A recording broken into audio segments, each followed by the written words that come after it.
Hello everyone, and welcome to episode 77 of Bardic Quest.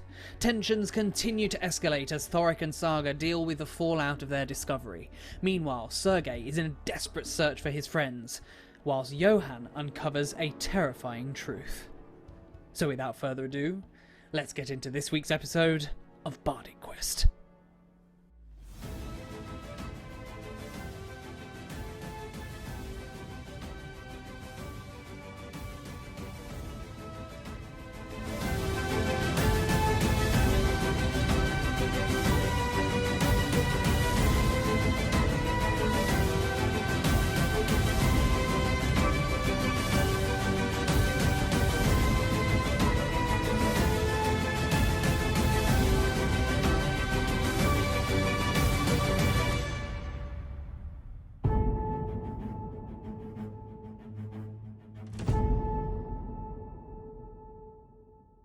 Sergei. Sorry.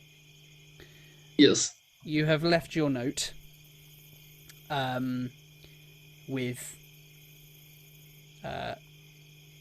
Gundren. He has informed you that his map is gone. Is there anything that you would like to do? How long have I got left for invisibility? At this point, 15 minutes? Okay. Because I saw Thorik and Saga running off in a direction, didn't I? Yes, you did. Could I head in the direction that they ran off in? You certainly can, yes. And just have a quick search around, see if I can't see them or any traces of them. Give me a survival check, please. Happily. Because really, at this point, all you're really going to be able to look for is any tracks or anything. Nat 20! Nice. Okay.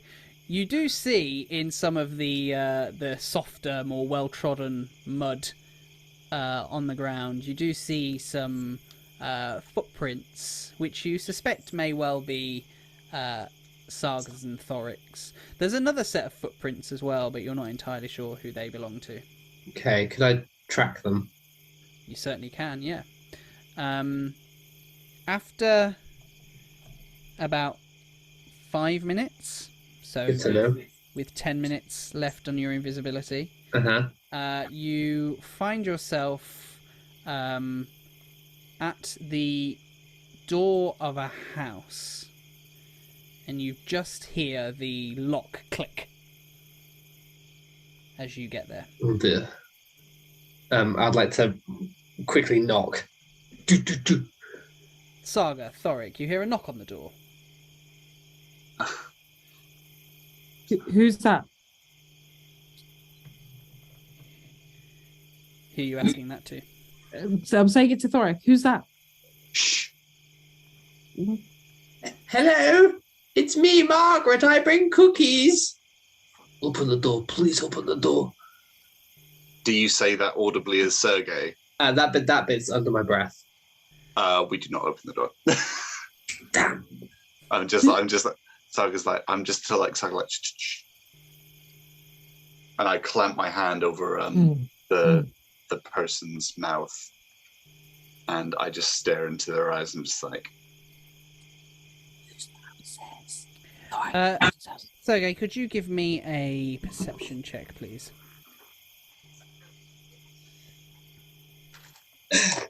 9. 9. Yeah, you don't hear anything from within. Okay, I'll say, Thorik, Saga, it's me. Do we hear this? You do? Let him in. We did Let him know in. that we did know that it was Margaret that he pretended to be earlier, didn't we? You did, yeah. Yes. Okay. Let him in. Sergei, is that you? Yes, it's Okay. Margaret. Shut your damn mouth! And I open the door and like just reach out and grab at thin air and pull him in and lock it again. I will quickly pat her in. And you see, kind of being pinned down by Saga, the barmaid of the inn, who's tied up on the floor, looking terrified, and she says, "Please help me." It's not her. Do I see the map? You see, there's a case on the ground. Remaining invisible, and I'd like to go, oh, look, you found the map. What is going on here? It's not her. It's some other thing. Sergei, could you please go and release the real Elsa from downstairs? This is so very confusing. Go downstairs, let the real Elsa up. This isn't Elsa. How do I know you're the real Thorik? Shut up and go and let her out. Okay, I'll head downstairs. Thorik has no time for this crap. Yeah. Neither does Saga. And then I'm remaining invisible, by the way, but once I assumably see the thing, I'll take one of my daggers out and cut the rope. All right, and the Elsa that is in the basement just looks really confused as she just feels these ropes just loosen, and there's just silence. I am the ghost of Phandalin past. I don't know. Get out of here. And she just scurries up the stairs, and Saga, Thorik, you just see the Elsa of the basement in the doorway. Just no screaming. Tell us what happened. She says they came for me in the night. I was she gestures to the Elsa on the floor. More than one, or just no, just them, just me. So you haven't seen this in any other form? She looks at you, slightly confused, and then shakes her head. Okay. And the one on the ground says, I found them, pretending to be me.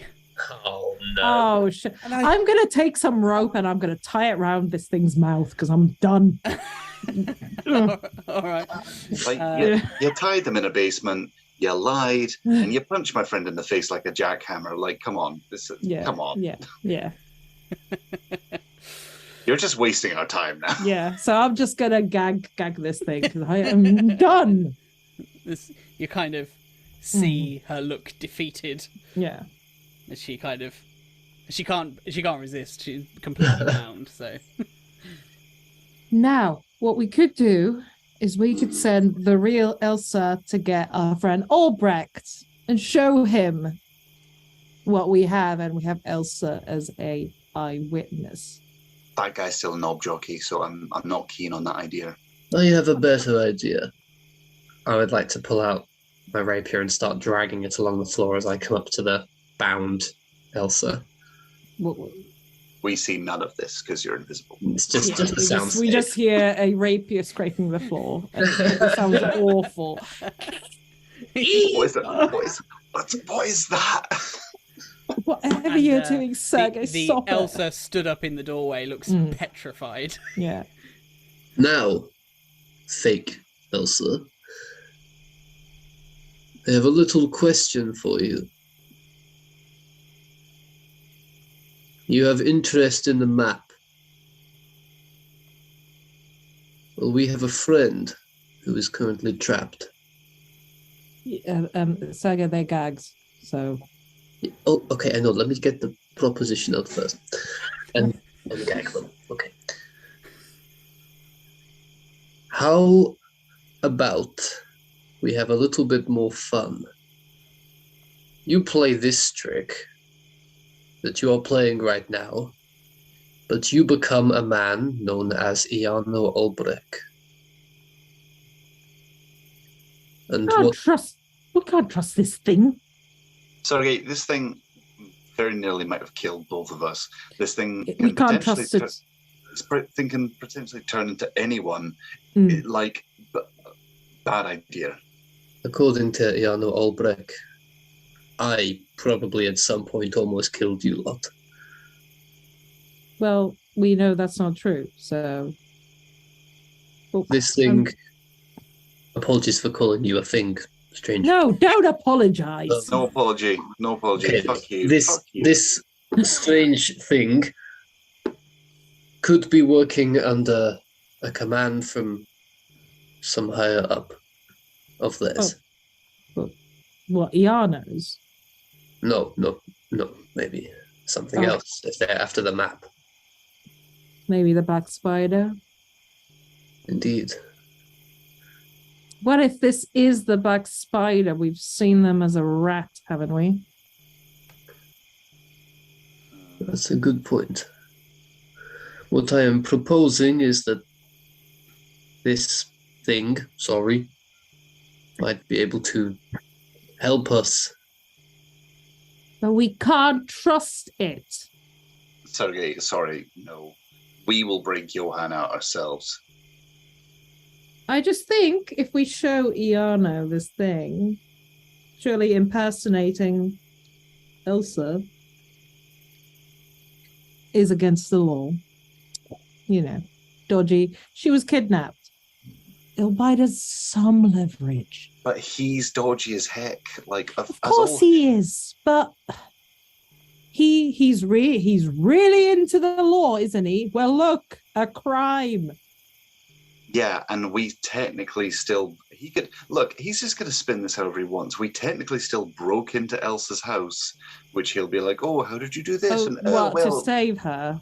We've got an eyewitness. Saga, singing to the choir, very much singing to the choir. I know that we're being... He is a knob jockey. He's an asshole. He's not Yes, you don't have to tell me that. You saw how he spoke to me. Yeah, well, like, why do you want to reason with him then? You know, like... I'm trying to get Johann out in one piece. And maybe so we can leave Phandalin without a warranty on our heads. Look, if we're breaking Johann out and Sergei's on the run, it's kind of a done deal at this point. That it's not going to be particularly great for us, is it? Fine. The question is, what do we do with this thing? It won't talk, so I don't know, pincushion? The townmaster. He's not under great reputation currently, correct? Correct. He also has keys to his own town hall. Well, yes. What if we somehow made a deal with him? He lets Johann out, and he takes claim for this. Meaning the townsfolk see him in a much better light. The guards see him in a much better light. Would Iano really care? Iano would need to care. Johann will be out, and we will be far from here. But who outranks? Does Iano outrank the townmaster? That's the question. All we need to do is create enough distraction to give the townmaster time to let Johann out. That's true. What do you think, Thorik? I hate it all. I hate every single thing about this. This is not... This is just layers upon layers of just muck. This is... I don't know. Whatever we do... We've got some douchebag with a silver spoon up his ass, coming after us, coming after Sergei, coming after Johann, coming after you and me. This thing, how's about it? You want to start talking? Looking down at the thing. The bound Elsa essentially does the body language equivalent of no comment. Oh, you don't seem to want to live. Well, that will make our decision-making very easy. Here's my plan. We get Elsa, the real Elsa, to get the townmaster out. We then, in a secret meeting of sorts, propose this to the townmaster. If the townmaster agrees, we create distraction. Iano and the town's guard leave the jail. The townmaster lets Johann out. Townmaster gets this thing. And we have a rendezvous point where we can then go frolicking off into the sunset. That's the best plan we're gonna get. A lot of factors. I agree. Right. So, Thorik, what do you think? I think it's our best shot. Yeah, I guess. This thing isn't going to talk to us. Whoever it does serve, Black Spider, kind of looks at the eyes like, Black Spider? Glass staff. Give me an insight check. Ooh. Come on, roll high. 10. You see nothing. Just either a really good poker face or just no reaction. You're not sure. I think you're right. I think we have to show this thing to them. And Elsa, you're going to have to give an account of what's happened. And she nods and she said, "Oh, of course." How long does my invisibility have left? About a couple of minutes. Okay. How about this then? Tomorrow, just before the sun sets, I will create a distraction. Am I okay to leave the rest up to you two? And if the plan changes, you know where to find me. We can't wait that long. Can we not do it a bit? We have to do it now. Saga, Thorik, Sergei. No. Could I please ask you to enter the breakout room I am about to open up? Hi, guys. Bye, guys. Don't leave him with me.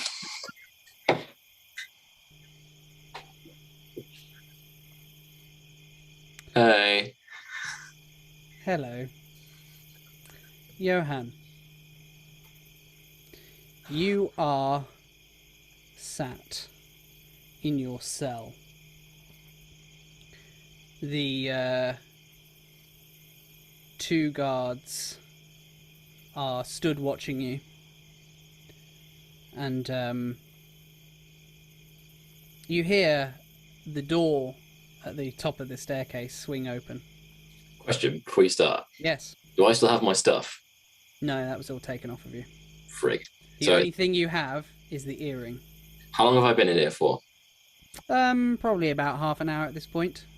Okay, so can we assume that in the time I've been down here, I've like leaned against the wall and been like, oh, and pocketed the earring so that I can talk? Do you want to give me a sleight of hand check? I would like to give you a sleight of hand check. Roll well, because if you get found out here, then that's gone.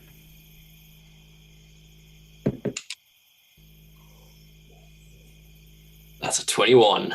Ooh, nice. Yeah, so you've now got it in your hand. It's not in your mouth anymore. I have secreted it about my person. Indeed. But you hear the door open above up the top of the staircase, and you hear one of the guards shout out, and he says, "Come on up here." And the two guards kind of look up and they kind of throw you a knowing look, and then they march up the stairs, leaving you in the cell on your own.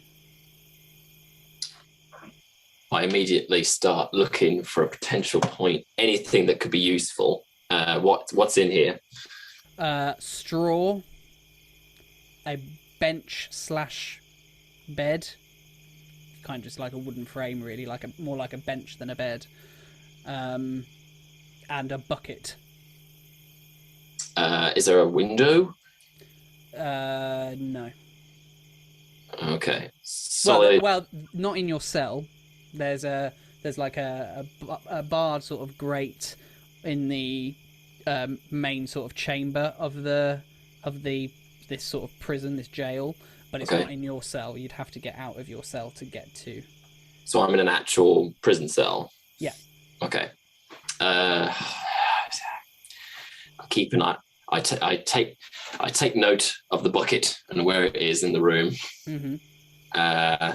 and lean against the wall and think.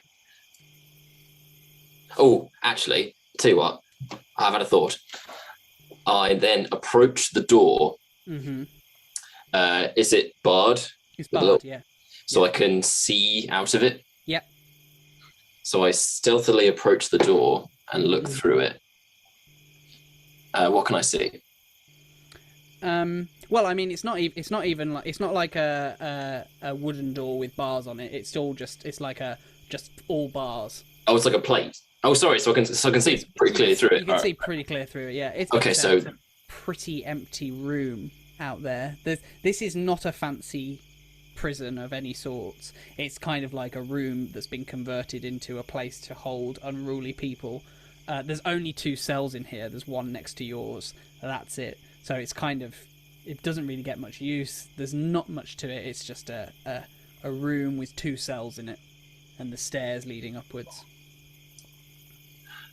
I may waste no time and attempt to pick the lock. Okay, can you give me a dexterity check? You are proficient in thieves' tools, so you can add your proficiency bonus, which I believe is +2 at your level. That's a 19. 19, okay. You start to jimmy the lock, and just as you're starting to feel as though that earring is just in the right position, the door at the top of the stairs swings open. You hear it thud against the wall. You can't see who is up there yet. I retrieve the earring and put it back and like lean against the doors as if I've been kind of slumped against the bars.